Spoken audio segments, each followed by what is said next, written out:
Well, hello, EK Nation. How are you today? My name is Rob Howden, joined as always by David Cole. We're here for another edition of our EKN Face2Face, essentially a prime time show here on Wednesday night, February the 22nd. Lots going on in the sport right now. We're heavily into the racing season. The winter programs, of course, either midway through or wrapping up. The SCUSA Winter Series wrapped up. The Florida Winter Tour for Rock Cup just getting its second race done down in Loxahatchee. Lots going on in the sport. You go to the West Coast, and David, things already got underway. You and I were both trackside for the opening round of the 16th edition of the Challenge of the Americas. That's kind of one of the focuses of today's show, although really we're talking about the CIK FIA OKN program. But the season's underway. We've been to the track, and I know you're going back to Dakota for the race in Phoenix. It's about a week and a half. Yeah, it was a historic event earlier this month regarding the introduction and debut of the OKN engine platform. And that's really kind of the focus. Obviously, Challenge of the Americas entering its 16th season. That's a good milestone as well, too. So got that opening weekend done and on the books at Musselman Honda Circuit. And now we're looking forward and ahead to next weekend, which we will be at the Phoenix Kart Racing Association in Glendale, Arizona. Another going to be a historic event with OKN coming back. And, of course, the regular categories hitting that halfway point in the Winter Championship Series. And we know, obviously, the OKN program launching last year from the CIK, the OK package that they run, of course, at all the major events, the CIK events, the WSK events. But it's changed up a little bit, as we know. It's got the 15,000 RPM rev limiter on it. There's a bunch of different things that make it a national engine. It's supposed to be run nationally, making it a little more affordable, a little more reliable. But again, lots of questions, because one of the coolest things was, and very surprising, the engine didn't launch in Italy, which you would have expected. They would have tried to make something happen. No, it launched in Tucson, Arizona, and that's because Andy Seesemann from the Challenge of the Americas jumped on board and said, we want this as part of our program. So it was something really new. Obviously, a lot of eyes were on that event, the opening round of the Challenge, as it was really the first time that any of these karts with these engines rolled out in track and competition. Yeah, and it's still a rollout process. Let's be honest, because obviously in Europe they've not offered the category because it's just essentially, I think, manufacturer-wise not ready. There's a lot of race teams waiting and itching at the bit to offer this. They have customers in line, ready to go and ready to begin racing this platform. And again, Andy Seesemann's program here in the Challenge of America is going to be focused solely on Vortex. And just months before, all opened it up to all homologated manufacturers.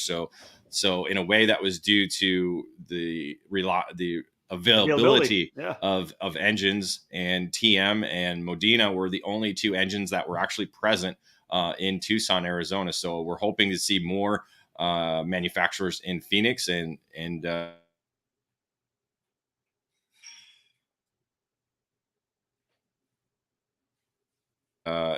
it's almost how do you say, exhibition, but it's not really exhibition. I mean, this is real racing, and starting again, building a foundation for this new era in terms of OKN platform. So we know, like we said, there is a lot of interest in this program right now. A lot of people have been messaging us. There's been a lot of chatter, of course, online. So we figured we'd come in here and do a face-to-face show on the YouTube channel and, of course, on Facebook as well. And so the concept was, and we start bringing some guys in here, is to get a cross-section. We have Andy Seesemann with us from Challenge of the Americas, so he's the promoter. We've got Seth Nash as well from Nash Motorsportz. There's a team owner, and we'll be able to talk to him about how he sees it fitting into his program. We have a driver as well and a kart shop as well. Alex Keys is here. He was actually on track at the event at the Challenge, part of the 9 drivers that took to the track. And then, of course, we also have Jesus Vasquez from P1 Engines, who is an engine builder, which is obviously part of this because the engine is available to get some work done by shops. So we can start bringing some guys in. Let's start with Andy Seesemann. Dave, we can bring as many guys in as you want, but let's just bring Andy in first because, again, Andy from the Challenge of the Americas, the self-proclaimed king of the world, as it says there. Why not? I like that. We should have the ability to lock down the subtitles, David. There needs to be some way to I mean, we can edit it as the show goes on. Remember that. That's true. Don't get yourself in trouble. Hey, listen. First and foremost, again, this would be the initial question. Andy, you saw the thing happen last year. The CIK FIA has the announcement. What was the motivating factor for you to say, I don't know, we're going to roll out with this thing for the 2023 Challenge and maybe not wait on until 2024? The Bones honest truth is, on the West Coast right now, the 125 tag is dying a slow death, if not dead. I mean, it's if you look at all of the other programs, including ours, our Rock GP program was non-existent except for Masters last year. The writing was on the wall. And then you look at other programs, whether by IAME or open programs, it's for some reason people are losing interest in that. And we've all been around the sport. I'm coming up on my 40th year anniversary, by the way. I think I sent you guys the thing the other day that I'll post here in a few weeks. Customers are always wanting something. It seems like every 3, 4, 5 years they're looking to pivot. They're looking to pivot, right? Whether it's manufacturer driven or customer driven, whatever the market forces are that drive it, the sport seems to pivot. And I want to be on the front end of the pivot instead of the back end of the pivot. And with the GP issues, just the lack of participation and this new program, it was the perfect storm for me to add this. Yeah. So you make the decision to do it. The first thing is, hey, you know what? We're going to stick with our brand, because obviously the Challenge of the Americas is a Rock Cup series. So let's stay with the Vortex package. We'll do that for the first year. Then the concept was, we had talked about this before, was then to open up to the other manufacturers. Yeah. Didn't kind of play out that way, as David had said. Product availability opened the door, I think, for obviously TM to kind of come into the fray, and Modena as well. Overall, give me your thoughts on the first weekend. The karts were on track. We watch a bunch of guys wheeling it, and we'll talk to Alex about what it's like to drive the thing. But in all, you got it rolling with almost 10 karts. Yeah, no, it was great. I mean, I really have to personally thank Dominic and Stefan at PSL. I mean, they wholeheartedly embraced the program. Obviously, they were the first engine manufacturer to bring stuff to market, so they have a bit of an advantage. But they did supply, most of the team, all of the teams at one point. Everybody had I think Salaveria at one point had the Modena on, and then switched back to a TM. I think it kind of went back and forth. So it was an all TM show for the most of the weekend. So I'm really happy, and I thank them for supporting it. I'm looking forward to when we get more engine supply by Vortex, by my brand, or even IAME, the brand we compete with, every all over the states, right? But it was great. I mean, look, my goal was to get to 10 entries. We got 9. Okay, I fell a little short. My goal was to not have any engine blowups. We had 0 engine problems. I didn't hear a broken reed. I didn't hear a stuck ring. We obviously know there were no electronics issues or clutch problems. But I mean, look, let's be honest. We go to races all year round. Engines don't blow up now. They have electronics, starter problems, battery problems, clutch issues, right? I mean, we removed all of those things, right? I mean, that's what. Yeah, we don't talk about guys sticking motors much anymore, do we? No, we really don't, right? We really don't. It's all the stuff we've bolted onto them for convenience over the past 20 years, 15 years, right? So the beauty of this formula, whether it's for the every guy or whether it's for, the 20 pro guys, the beauty of it is that it has all of those extra attachments yanked off it. So from my standpoint, 100% success, no failures, almost 10 people. When you guys watched, when that category came, people came to the fence. Yeah. Right. They wanted to see it. And we already have one more entry than we had last month, so we're already up to 10. Maybe we pick up 11 or 12, and we're still in the standpoint where we're still waiting on engines. So it's going the right direction. And then as a promoter, you use the same tire that Rock GP or any of the other categories use, same engine oil oil that mixes in with the race fuel, same race fuel as well too. So nothing different on your side changed to welcome this category in. No, it was a super easy transition for us. Yeah. I mean, we replaced a 0 entry Rock GP class with a 10 entry OKN class. Yeah. No brainer. Yeah. So, and you said you already have one additional entry for Phoenix. What's kind of the outlook there? I know you talked about maybe making Phoenix and Sonoma a championship. Is it still kind of keeping it race event only? For this category, or are you looking to do maybe a 4-round championship? I was about to make that announcement. I think I'm going to just do this race to race. Yeah. as far as a championship standpoint. I don't think the guys that are racing this, I don't think any of them care about any championship. I think they're racing it to race for the beauty of what it is. I think having a championship trophy on the shelf means nothing to the Blakes, the Jesuses, the Alex Keys, right? Chris Martin, Silveri, all these guys. It means nothing to them. I think they're racing it for the beauty of racing it. And as the year goes on, they've announced, I'm sure you saw, the FIA announced that they're going to do an OKN race with the World Championship race in Italy. If they make spots available, I don't know how it will work, but if we can get some spots for that, if we can get some, I don't know how it's going to work, but in midsummer, if all of a sudden they say this is the formula and we can find a way to get guys there, I'll do my best to help guys get there if they want to. And Andy, you teased a little bit about the fact that there's going to be 10 guys at Phoenix. That was kind of our next question for you. Let's look forward to Phoenix. So what are your thoughts on, like, is it 10? Is it 12?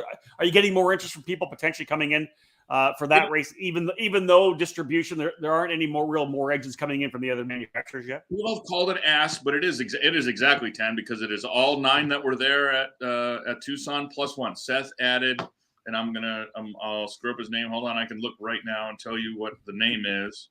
Right, Farhadi out of Vegas. Yep. Aaron. So he's added himself to the mix. So he's added himself, and in addition to the 9 that were there, so Aaron Farhadi.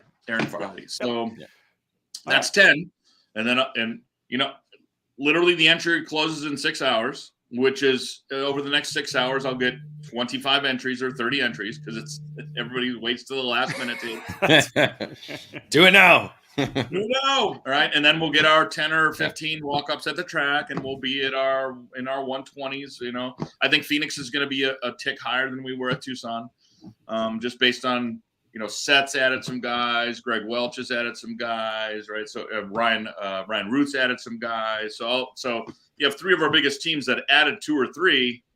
That's going to help. So, folks, if you're tuning in here, watching here on YouTube or Facebook, obviously this is interactive. If you use the comments, we see them; they pop up in front of us. So if you have some questions, feel free to put them up there. We can bring them in and ask Andy or Alex, Seth, or Jesus any questions you may have as we talk about this OKN program and how it's kind of introducing itself on the West Coast with the Challenge of the Americas. Speaking of that, let's bring in our next guest because we'll kind of transition. We'll keep Andy with us, but let's bring Alex Keys. No, we don't have enough room unless you want him there. I mean, we can keep him there. Bring everybody in. There we go. Right. I like it. So everybody's everybody's in the pool now. Alex Keys, we want to kind of go to you next because obviously we talked to the promoter about his concept of it and why he's doing it and kind of how he sees it kind of playing out. Everybody wants to know, what's it like to drive? You've driven a bunch of stuff. You've driven single speed. You've driven shifters. Heck, you're a professional race car driver as well. What, one weekend on it, some testing. What are your impressions on the OKN package? Yeah, so for me, I grew up racing HPVs, Yamahas, Rotax, and then took a few years off karting and came back in shifter for a few years. So for me, it's kind of like a mixture of a regular tag and a shifter where you need to carry the momentum, but then once the momentum gets going, it really carries on. So like at Tucson, for example, when you come off the hairpin, it's very similar to a KA. I think in practice, actually, a KA passed me back out of the corner. But then by the time you get to the S's, you gap them a second. So once the power... Alex, do me a favor, at least say VLR. Just at least say VLR. Just for the 100 cc. It was a VLR cc that passed me. That's funny. So, enjoyable? Like, did you like it? What kind of style did you need to drive it a little bit differently? I talked to a couple of guys about it as well. And you kind of had, Chase Jones was saying, you kind of had to drive it almost like a car because when you don't have the, you're not freewheeling through the corner. The engine is still pushing because it's direct drive. Yeah. So, kind of the main reason I wanted to drive it in the first place, it's kind of been hard for me to get excited to drive a KA based on all the other things I've driven. VLR. Sorry. And then for me driving a shifter, because I don't race a ton anymore. When I was racing shifter, it was to get in shape for racing cars. Yeah. Now I can't hang on for 25 laps in a shifter. So for me, the OKN is perfect because I get enough excitement. I can make the 20 lap final. And yeah, I mean, for me, it was the perfect, besides weight for me personally, everything about the package was perfect for what I wanted out of driving. How long did it take you to get what you think would be a good feel for it? Again, it's something different to drive. We talked about, you said you came through with HPVs and Yamahas like so many did, then went car racing, and then of course into the shifter. Like I said, it's a different feel to drive it. How long did you feel like you picked it up pretty quickly and we're kind of getting right at it? Yeah, I mean, I'm a bit rusty because I haven't been driving for a while. So it was just an adjustment getting back into a single speed, getting the flow. The braking is a little bit tricky. Okay. But I mean, once you get used to it, it's just so much fun to drive. I wanted to keep doing more and more laps, which for me is a big deal. Something that you want to keep doing more laps, even if you're by yourself, is a great engine to drive. Yeah, I like that. It's almost like something you just go up by yourself with because it's so much fun to drive, right? Yep, exactly. Can I ask a question, Rob? You okay with that? Yeah, serve it up. Yeah, 100%. Well, so that you talk about the braking, right? So it seems to me when I watched guys in the first few sessions, they were actually over braking because they weren't used to the engine braking aspect of it being a direct drive. Like they were used to the kind of the freewheeling clutch. Yeah. Does that make sense from the outside standpoint? From guy doesn't drive much anymore.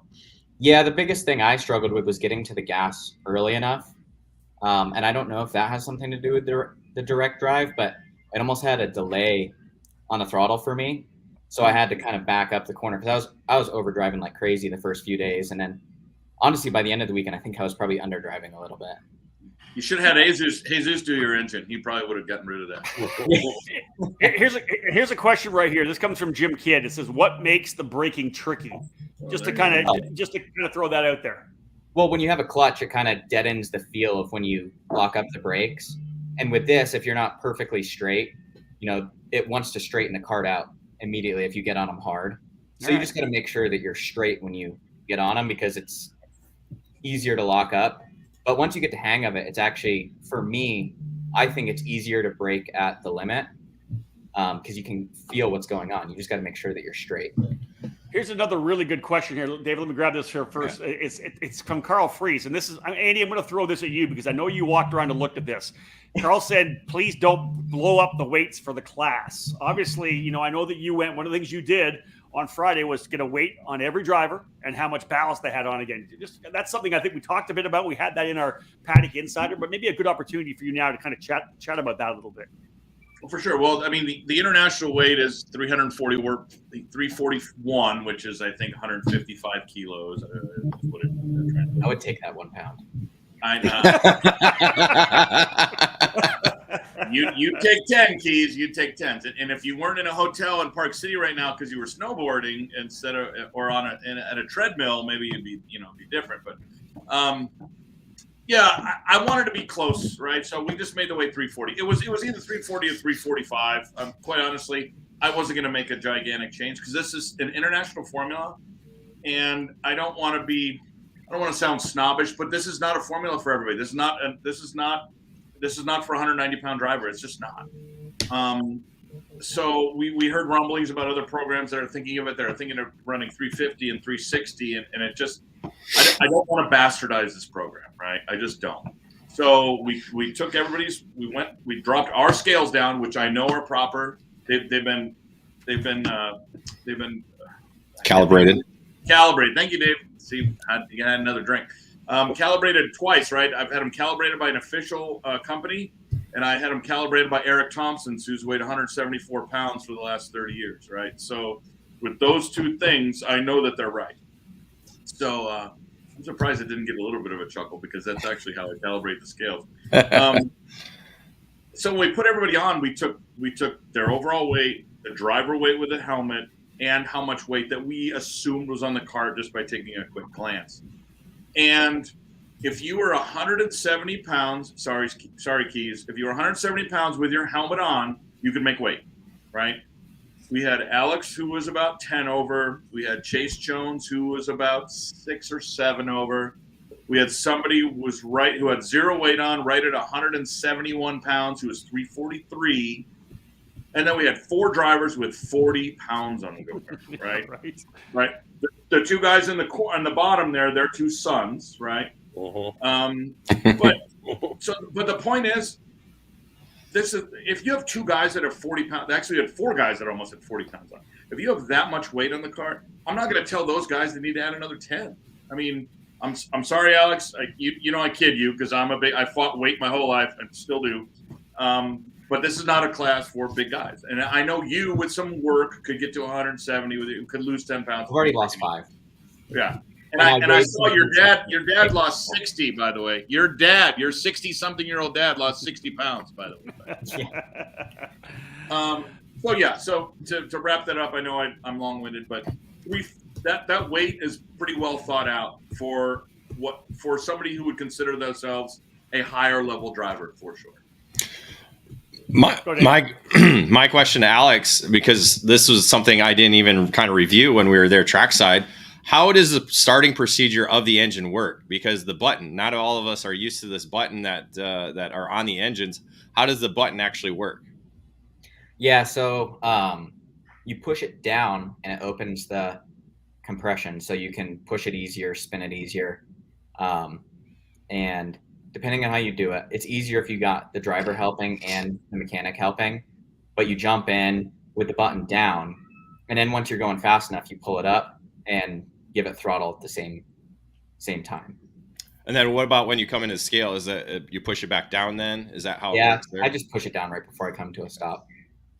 Okay. Yeah, that was a question we had during our Paddock Insider. And again, that was something I didn't even think to investigate because I figured, you just pushed it and I thought it automatically went up. I wasn't sure if you had to pull it manually or not. So, okay. No, Dave Davies thought maybe once the engine has enough time on it that it will eventually go up on its own, but I did never try. The engine maybe Jesus can do some dyno work with that. There you go. We'll bring him in. Listen, we're obviously going to come there in a second. Alex, just to kind of wrap up the segment on driving wise, did you work the carburetor a lot? Like, give me your thoughts on gearing, carburation, that kind of thing. Did you have to do much while you were driving? Yeah, so it's definitely something if you're good at tuning when you're driving, you can really move it more than a couple other engine packages. Okay. And then the gearing, you also kind of find the best compromise between getting off the bottom end and then how early you're hitting the limiter. Seemed like a lot of people were spending some time on the limiter at Tucson because of that one hairpin.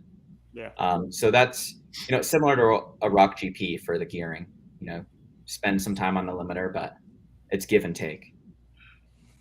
All right, let's go to the next one. Let's bring in Jesus Vasquez from P1 Engines. Obviously, we've talked to the promoter, we've talked to a driver. Jesus, let's talk to you a little bit, and we'll get started. When did this thing obviously rolls in? I don't know when did the first engine land in your shop? Was it December? Was it at the end of January? When did you first get a chance to look at one of these things? So we've been. I was able to get my hands on an OK a little bit more than a year ago, an actual OK senior engine, and that was the first time that. I fell in love with the thing, and the speed, the simplicity of it. And honestly, that one we used it for training for Jesus Jr. and just got a lot of time at the track with it. And when I opened it up, I liked the way everything looked. The maintenance on it as far as just using it for practice was a lot less than what we're using now, but then when the OKN thing came around, we didn't get those engines till the Friday before the race. Okay. The Thursday, it was either Thursday or Friday. We basically had a couple of days to kind of open them up, take a look, and head to the track. All right. Did you obviously, Andy? So you made a great statement that I need you to actually probably talk a little bit more about. Is you said about when you pulled them apart, you looked at them after running the OK engine, right, which is fundamentally the same internal components. because guys on the internet, keyboard warriors, are talking, oh, this engine is going to require a new piston every 30 minutes. Oh, this is going to be terrible. It's going to be so much maintenance intensive. And your experience in the field shows otherwise. Yeah, I mean, I think the biggest difference is that it has a proper air box. I think that's one of the things that we struggle with nowadays is the filtration in the air box, the filters that we use. I mean, the VLR, a lot of guys don't even use a filter. The air box doesn't come with the filter. So basically any dust, dirt particles come in, it just goes right through the engine, puts a lot of wear on it. That's the biggest thing I noticed on the OK was the airbox element. It has an actual filter element in there, and it just stopped a lot of the debris and a lot of little stuff that was coming through. And I just think it's better balanced. And even the OKN now has less RPM. I mean, we're spinning them up to 15 as opposed to the VLRs like at Rock Vegas. I mean, we're twisting those things up to almost 18 now.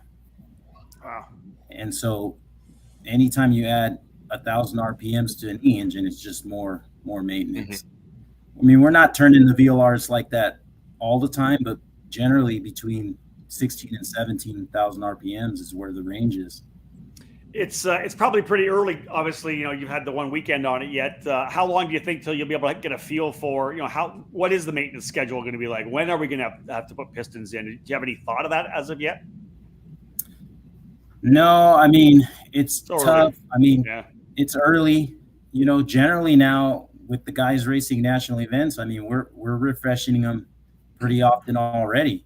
I mean, and it really comes down to the amount of money we're spending at those events. Nobody wants to go with an engine to a race that has, sometimes more than 2 or 3 hours on it because, again, of what we got into a national event, So I don't see the OKs being much different than that when it comes to that. But as far as what they will actually last and see the performance drop, I don't know yet. We had somebody actually ask what the horsepower is. You've had it on the dyno. If you've done any work on it yet, what numbers are you seeing right now? So generally, just from the X30s that I have, and then just putting one on the dyno, it made exactly about 10 more horsepower than a X30. So what's that put us at? What is the number? On my dyno, it's putting out 38 horsepower. Wow. Okay. Well, Jesus has his turned up, so it puts out 172 horsepower. It could be down. Well, and then on paper, all the documents that FIA's put out, they say around 35 horsepower. Obviously, there's plus or minus depending on the manufacturer and what you've done to it. So, yeah, I mean that's a good number. Just to kind of wrap up the Tucson weekend, did you notice like any issues that arose with the engines that you were working with there with some of the customers? Obviously, as you said, you didn't have a lot of time to prep fully and get as more prepared as you probably will be for Phoenix. But were there any like gremlins that stood out or maybe just anything that occurred over the weekend? Not really. We did have some broken reeds. But that's from experimenting. Okay. But besides that, no, I mean, I actually thought it went pretty easy, pretty nice. Nothing. Good stuff. All right. Nothing really.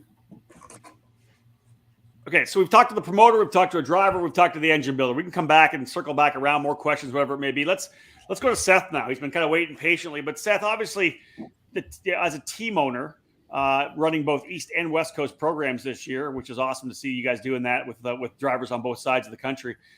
What is it about the OKN engine that excites you? What makes you say, hey, as a team owner, I think I want this? Is it sellable? I know that you got your son in it, but what's the program? What's your thought on it? Another class, right? Another class to add to all the classes we have. No, I think, what excites me about it is like what Andy was talking about, having the no electronics, no clutch, back to the direct drive stuff, like what I used to race. And I think it's going to build better drivers. I think it's going to be tougher for drivers. That's going to create better quality, having them run through the corners smoother. It's going to teach them more things than what they're learning now with the clutch, electric start stuff. So, well, if you've been in the sport long enough, like most of us have, if you go back to the late '90s, that's where a lot of these guys came from, right? It was Formula A, right? There was obviously Formula C, but Formula A is that's where a lot of the superstars came from. When you go back to the old NAKC days and Alonso and the guys and Button and everybody running in Formula A, is that something you see?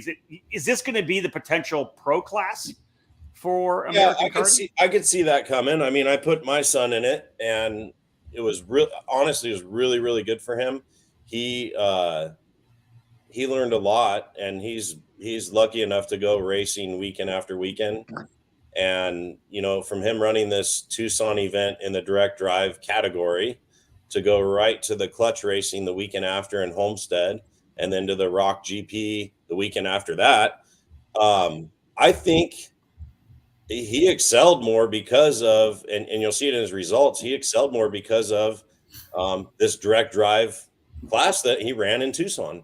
And I'm really a true believer that his results were because he was a lot smoother. He was more patient because he had to be in the OKN category. And let's go over to Jesus then. Same kind of thing. We'll go as opposed to engine build. Let's go to the dad question. You obviously put your son in it as well, and he obviously looked really good, very strong. What was the motivation there too? Are you kind of echoing the same thing that Seth is saying? Yeah. It was about a year ago, I brought it up to Andy about about my son running the OK senior engine we had and how much I loved it and how it would look neat to see some of these drivers compete in it. At the time, Andy had no GPs racing, and my son was racing junior. Hey, don't take credit for my amazing idea. Oh, terrible. Stop it. This is all true, by the way. This is all true. And my thing was, I said, Andy, I like your series. It's a fun series to come at the beginning of the year. We go to nice tracks. I go, there's really nothing for Jesus to race. If I want to move him up to senior, I mean, I either keep him in the 100, but there wasn't that step up from that. And I just felt like in the 100, there were a lot of times you had a lot of the veterans like Calvo at times. You had I can't think of the name. Jake Drew. Yeah. That just really had no place to race unless you race shifter. So you were either going to race the 100, where I felt some of these guys shouldn't be in, and that's kind of when I brought it to attention. I said, "Hey, Ron, what do you think about bringing in the OK?" And so when he announced it, I just thought, well, I want to support it. I'm in love with the engine as far as the components on it, and I just thought, hey, let's put him in that and support it. So back to Seth, that begs the question right now. As a team owner and a shop kind of owner, is this? Are you getting interest from people on this? Are they asking you? Like obviously after the first weekend, you guys were badasses. You won races and you were up front.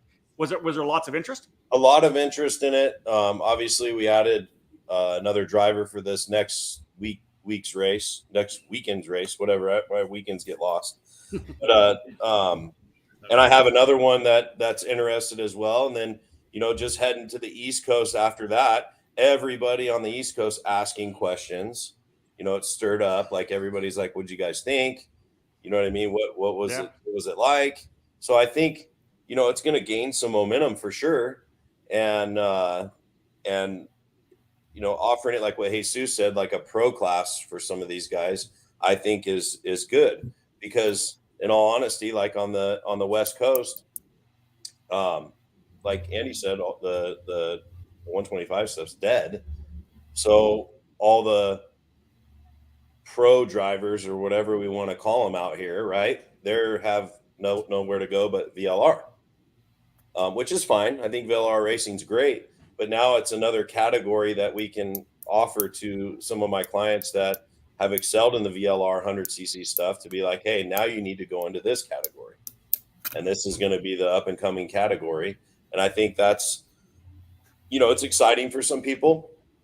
We'll see how it continues and how, with the other manufacturers coming on board to see how the parity is of everything. I think it's exciting from back in the ICA days when I tuned a lot and was involved in that a lot, that, it was expensive. There was different manufacturers coming in, but we'll see how this OKN situation goes. Because right now, all you've really seen is the TM stuff. I'm excited to see the Vortex. I'm excited to see the other brands, indeed, manufacturers going. And that's kind of my counterpoint right now. Obviously, I mentioned to someone, it's kind of like the KZ of single speed racing, right? Because it's essentially an open engine. The counterpoint would be, are we worried, or is there some worry about how expensive it could get? We know what it was like with ICA, but yeah, again, you're paying for 38 horsepower single speed. Yeah. Is this going to become a pretty expensive motor? I don't know yet. I mean, right now, like it's it's unknown, right? Yeah. How long we have to put. We have some ideas of how long we can go on pistons and reeds and stuff we were testing all weekend with our drivers. But I could see the future of it, with other manufacturers and getting a little expensive. But what's not in go-karting? You go to a race and there's guys throwing 5 sets of tires on in one day. So, I mean, if we're trying to get like you. Yeah. No, not me. Hey, like Blake Nash.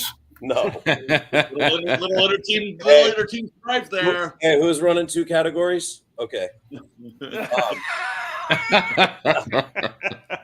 So anyway, it's I agree with that. Yeah. I mean, anything's going to be expensive in karting. I do like the simplicity of the engine package. I like the quality of the engine package. And it's fun. So, I actually had a fun time. If you ask some of the guys in my tent for my Tucson weekend, I had a blast, and it was fun to see tuning and learning and a new class and experience, and like I enjoyed it that weekend. Well, if you go back to the last time that we had direct drive at Tucson, that was a Stars of Karting race where I think there was 25 guys in the field and only 4 guys finished. Yeah, I remember that. I was there.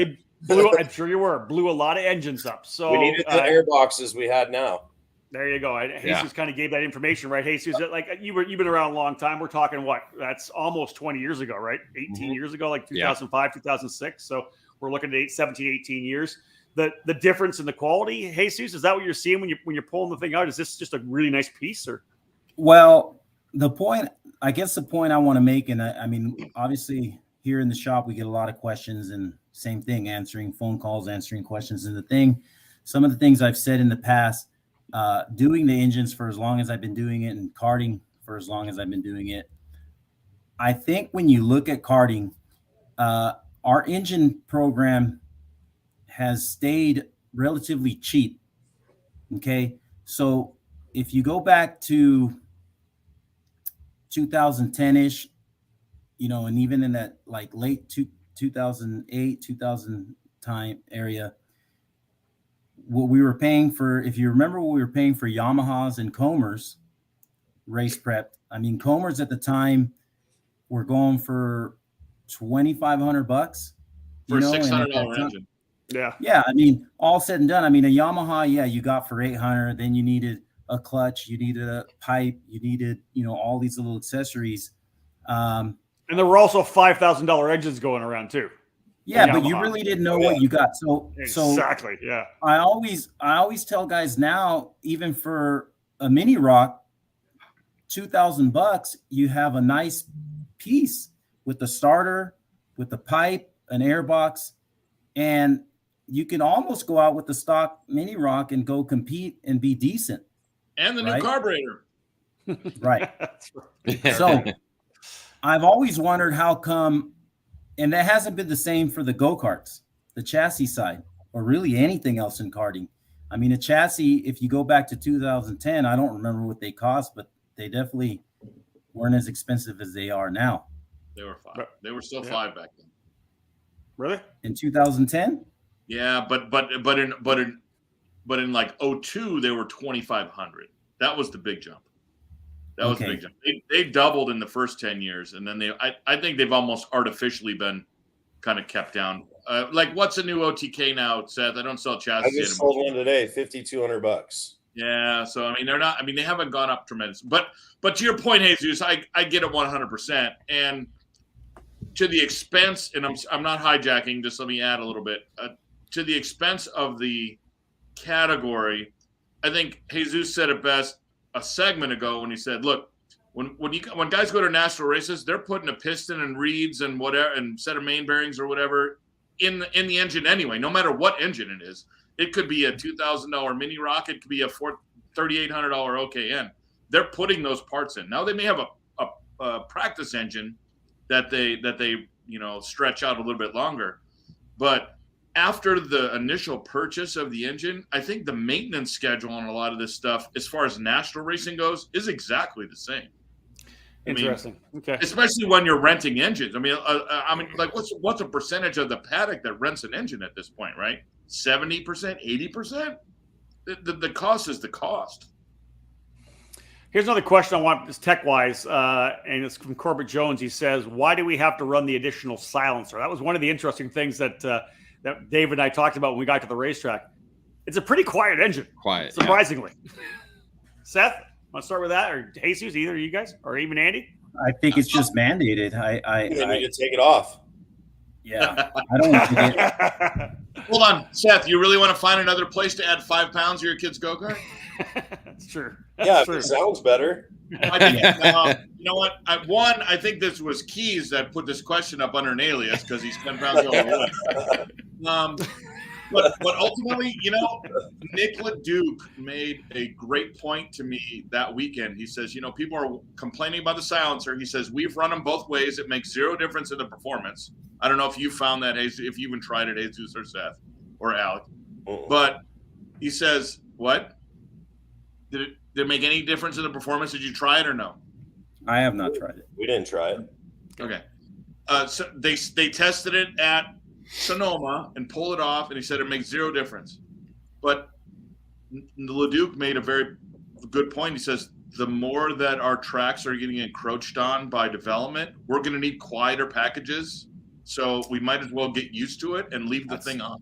That's true. We did talk about that a bit when we were at Tucson. It is definitely true. So if you're going to keep the OKN package the same across the world, you might as well run the silencer because they're going to run it everywhere else across the world. That's what they're going to run in Europe. So what's the difference, right? So all right, guys.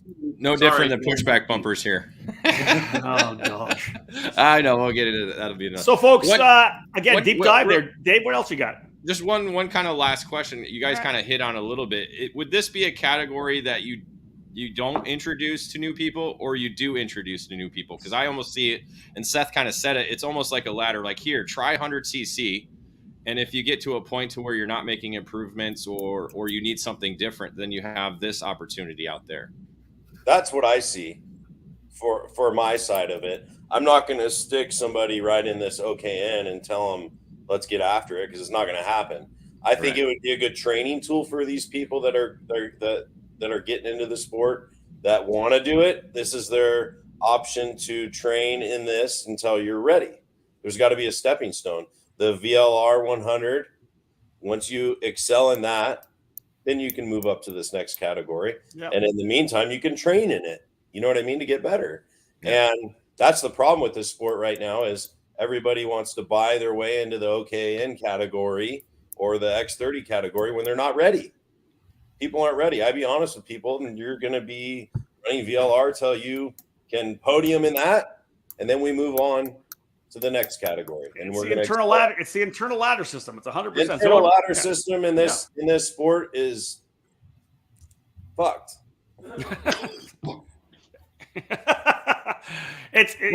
Yes, to a certain extent. I think it's all there. We have to stick with it, right? Have to stick with it. And I think this is a good category to offer to the client that's ready to do that. You know what I mean? That's ready to move into it. And to your point, Seth, I mean, I'm excited to see how this progresses this year, right? I mean, I think the biggest benefactor of our experience is going to be Janowski in his STARS program, right? Because he doesn't start till May, right? We've worked the bugs out. All of a sudden, there's going to be 200 engines in the United States in May. There's not going to be 25. Right. And people are going to be talking about it all winter with you guys, right? Whether it's in Florida or out west, right? And all of a sudden, Janowski's going to have 25 guys at his first race. Good for him. I buy my insurance from him, so he owes me a discount. Joe, you owe me. Hey, Andy, here's one for you, Andy. You'll like this. This is from Steve Bates. Will there be an OKN Masters class in the near future? Steve, I have no desire to see Masters guys tripping over themselves on the grid trying to start. You can push him, Andy. Yeah. No. I think, I will drive one. You guys can push me. It might take all of the rest of you on this thing, but I will. The minute we get vortexes, I'm putting one together just so I can drive it. All right. Hey, Zeus, my point to finish up, because again, about the engine was the pricing a little bit, right? How the engines before were generally what we're spending nowadays, but we're racing. What we see all the time as an engine builder is it's old equipment. The VLR is the old Rock TT bottom end. They slap the cylinder on it. All the manufacturers it's old equipment. And so I don't think the OK is for everybody, but it's really nice to have the latest stuff. When you open up an OK, like you see on the chassis side, when you look at a Burrell, an OTK, it's constantly developing into something better and better and better. And I think with the VLR, we're not ever going to see that. The VLR is the VLR, which is good. It's great for the sport. It's great for guys to come in and race at, but I think it's also good to be able to have the latest and greatest stuff. It's putting the proper engine on the proper karts that we're getting nowadays. And it could be for a small group or for the elite or the guys at the top that can come and race the latest stuff. I mean, hey, Susan, it's a similar kind of thing to when we had the stock Honda, right? And the KZ. People would say the stock Honda is a 1990. Why are we racing a 1999 dirt bike engine when there's a KZ purpose-built shifter kart motor, right? It's kind of, to a certain extent, the same thing. Like you said, this OKN package is new technology and it's cutting edge. And if that's kind of where you want to be in the sport, it's for certain people. In my mind, when I look at it, it's for certain people. It's not for brand new people.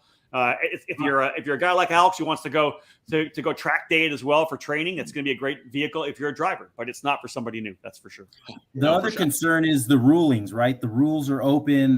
You're able to do a lot, but I'm interested to see how much of that's going to have an effect, because now the biggest stopper to that is the 15,000 rev limiter. Yeah. And the fact that they're already making a ton of horsepower, to find an extra horsepower or two, I don't know if it's in the engine to find that. And how much is an extra horsepower going to make a difference in something that's already making 35, 36 HP? Well, you had the comment. We spoke last week, Jesus, and we talked about that exact thing. And it's like when you find a half a horsepower in a VLR, right? That is a huge thing, right? You're talking about a 20 horsepower engine, half horsepower is 2.5%. That's a gigantic thing, right? Now you're talking about an almost 40 horsepower engine. You find a half a horsepower, it's a percent. It has far less value. So. Sure. But the biggest stopper is the rev limiter. Yeah, exactly. It's going to be how you get there, but it's going to be track specific too, because the fun thing, and I'm sorry, going to miss Rob to announce whatever that IndyCar garbage you do, but the thing that actually pays you, by the way. Yeah, right. When we go to Phoenix, and the amazing announcer that Mike Smith is filling in for you, but. When we get there, it's such a different track than Tucson is. That's going to be fun to watch you guys adapt to that, right? When you talk about, I don't know what was your minimum MPH, did you look at your minimum miles an hour in the corners at all? Yeah, I don't remember what it was. Alex, what When I about you? raced there, Alex. Go ahead. Yeah, I'm here. Alex. Alex, do you remember what your minimum mile per hour was? I know it's through the hairpin, but do you remember what it was? 38.4. Okay. Oh, that's your problem. Wow. Trash talk. Super. We were like, no, but I mean, and that's accurate because I can tell you when I raced in the Pro Tour there in 13 or whatever, my minimum mile per hour there was 37 miles an hour as a Masters driver. So you can imagine, right? And it'll be significantly lower when we get to. Oh, now we go to Phoenix and we're down in the low 20s. Yeah, we're gonna be maybe like if those guys hit 25, it's gonna be amazing. It'll be a dyno pull because you go out of that hairpin all the way down the straightaway. Right. We're gonna cut the hairpin off. There we go. Cut it off. Just run it backwards. That's been proven to work well. All right, guys, let's wrap this thing up. Let's go around the horn. Alex, let's start with you. Obviously, you got a chance to drive the thing. I still got 10 minutes. Yeah, no, I know how long that drink will take. Or six. Alex, you ready to get back behind the wheel? Have you done any practice, more testing since Tucson? Yeah, I've been sitting at Apex, and yeah, that track is. I think the low speed was 24 miles an hour at Apex. Yeah, it was still fun there.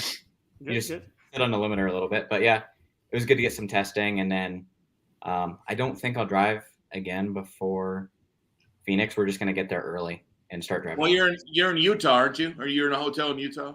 Yeah. Yeah. He's training. Cardio, baby. He's training. Yeah, cardio. Altitude. Seth, what about you? Obviously, a different component for you. You don't have this package on the East Coast as part of that program, but it's something you got on the West Coast. You talked about interest in it. Do you feel it's going to be a cool component for Nash Motorsportz for 2023? Yeah, I mean, I'm going to offer it. Like I said, we're kind of on the forefront of it all, watching it all go down and experiencing it with a few drivers of ours. So I think that once I see some more momentum with the Stars stuff, I think it's exciting. You know what I mean? And I'll offer it to some of my pro category drivers. Interesting. So that's something that I'd like to see.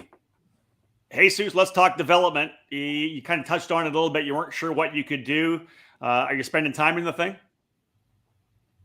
Yeah, it's tough. Okay. Trying to find the time, but yeah, we have some more time on the dyno. We've been out to the track a couple times. It's just so new. I mean, The hardest thing is the power band is so short. You bog off the corner and you're down. It gets to the rev limiter. So a lot of driver's engine. I love that. It's a driver's engine. And we've made some pretty big swings at it with my son at the track, and it's at the end of the day, it's hard to get that lap time to change. All right. It's really hard to slow it down. Even like you would think some things that we did would make it slower, and it just has so much power and so short that it just gets there. All right. So we'll learn more about that as it comes along. I could be an engine builder now. If it's that hard to screw up, I could just do it all day long. The engine building's the easiest part. Andy, you're not an engine builder. You're a promoter. You got a couple more races coming, of course, at Phoenix and Sonoma as well. Trying to, of course, continue to fuel the momentum.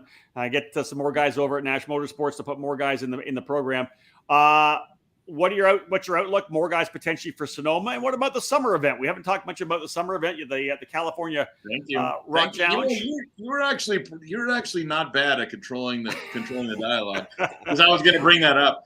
I'm excited because that you talked about Stars. There's opportunities to run on the East Coast. Right now, it's just a challenge on the West Coast. Is it going to be part of whatever the summer event you have in?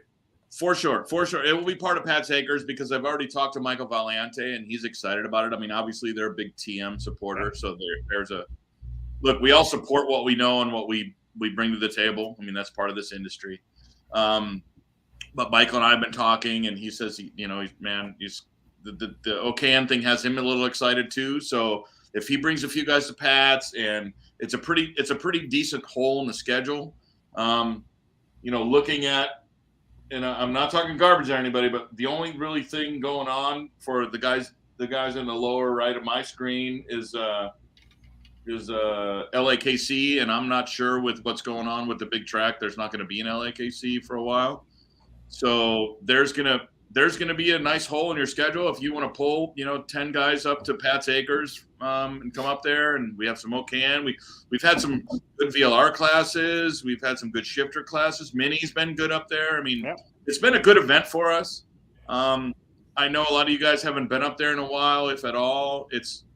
Have you been up there, Seth or Jesus, to Pat's Acres? Not for a long time. Not since I think it was like a Pro Moto tour there. Probably. So 20 years ago, right? A long time ago. We had a great time there last year. God, that was a great event. Let me tell you, your customers, sell it as a vacation. Don't sell it as a go-kart race, because it is unbelievable, right?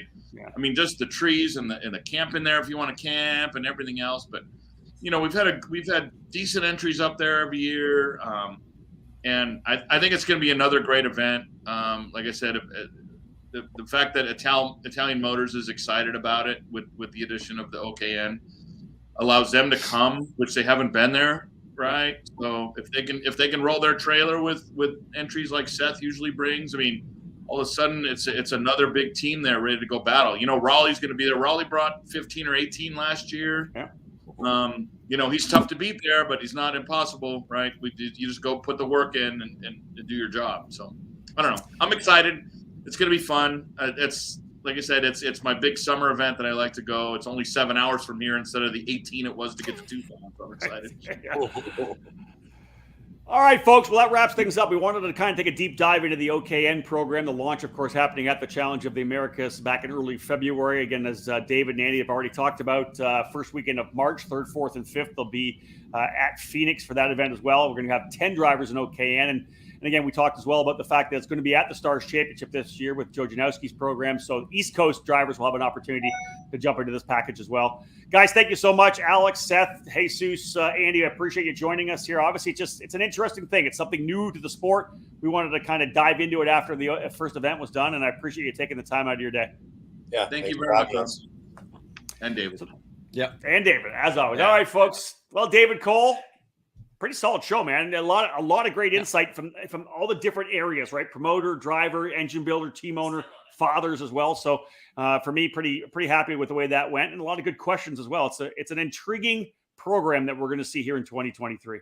Yeah, and still learning. Like that's been another key is we're still learning about this. It's great to kind of set the stage, understand the kind of the foundation that was in Tucson, and kind of go from there and see where we're going to go. And again, Phoenix coming up next weekend, we're going to get more insight. And that's a great point. As Andy said, it's a completely different racetrack than Tucson. Yeah. So it's going to be interesting to kind of watch how this category goes, because there's a lot more tighter sections there. You got the long straightaway into Daytona and the tight hairpin right after that. So, we've always seen great racing in senior category. So maybe we won't have quite the distance we saw with the Nash boys kind of set sailing away from the rest of the group. So maybe we'll see a little bit of a condenser field, because again, gear, it kind of reminds me of 206, to where, gearing is so important, because you do have that rev limiter and you're kind of figuring out, okay, where do I want to be, and where do I want to hit it, and where do I not want to hit it? So it does it reminds me of that a little bit. So folks, we're getting ready to line up a bunch more of these kind of Wednesday evening shows, EKN prime time, if you will. Look for more of those coming down the pipe. Lots of great people lined up to interview, a lot of promoters to talk about, a lot of great series firing up here,